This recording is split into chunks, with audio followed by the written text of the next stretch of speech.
एक राजा ने अपने सैनिक को सड़क के बीच में एक चट्टान रखने के लिए कहा। चट्टान को बीच सड़क में रखकर राजा ने अपने सैनिक से छुपकर उस चट्टान पर नजर रखने के लिए कहा कि देखो उस चट्टान को रास्ते से कौन हटाता है।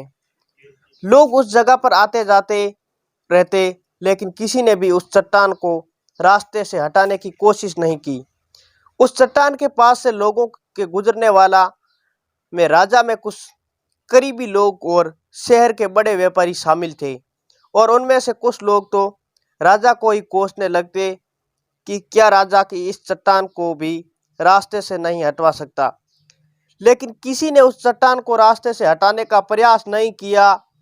ऐसा काफी दिनों तक चलता रहा। एक दिन किसान अपनी सब्जियों के साथ उधर से गुजर रहा था। अपने चट्टान को रास्ते में पड़ा देख और सोचा कि सबको इस चट्टान की वजह से कितनी तकलीफ हो रही है। उसने अपने मजबूती लाठी से उस चट्टान को एक तरफ धकेलने की कोशिश शुरू कर दी। काफी कोशिश के बाद सड़क से हटने में कामयाब हो गया।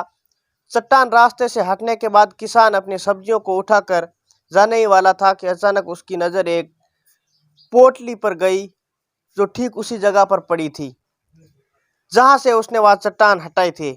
उसने उस पोटली को खोलकर देखा तो उसमें सोने के कई सिक्के थे, और उन सिक्कों के साथ राजा का एक संदेश भी था, जिसने लिखा था कि ये सोने के सिक्के उनके लिए हैं जो इस चट्टान को रास्ते से हटाएगा। दोस्तों, बिल्कुल ठीक इसी तरह हम सबके लाइफ में कोई भी परेशानी आती है, कुछ लोग उन परेशानियों से बचकर निकल जाते हैं और कुछ रास्ता बदल देते हैं, और चंद लोग ठान लेते हैं कि उन परेशानियों का हल निकाल लेने की, और ऐसे ही मुश्किलों में संभावनाएं और संभावनाओं में छिपे अवसर खोज लेते हैं। मजबूत इरादे और नेक दिल के साथ किए गए कोशिश के परिणाम हमेशा ही अच्छे आते हैं। इसलिए जीवन के परेशानियों से घबराओ मत, बल्कि उन परेशानियों को हल करने की कोशिश करते रहिए। जीवन का सफर आगे बढ़ेगा। दोस्तों, इंटरेस्टिंग कहानी लगी हो तो आप हमारे चैनल को सब्सक्राइब करें। मैं दोस्तों आपको चैनल सब्सक्राइब करना स्टार्टिंग में कभी नहीं कहता हूं। अगर अब आपको कहानी अच्छी लगी हो तो आप दोस्तों चैनल को सब्सक्राइब कर दें, और उससे भी अच्छी लगी हो तो अपने भाइयों में शेयर भी कर दें, ताकि उनको भी मोटिवेशनल मिलता रहेगा। धन्यवाद।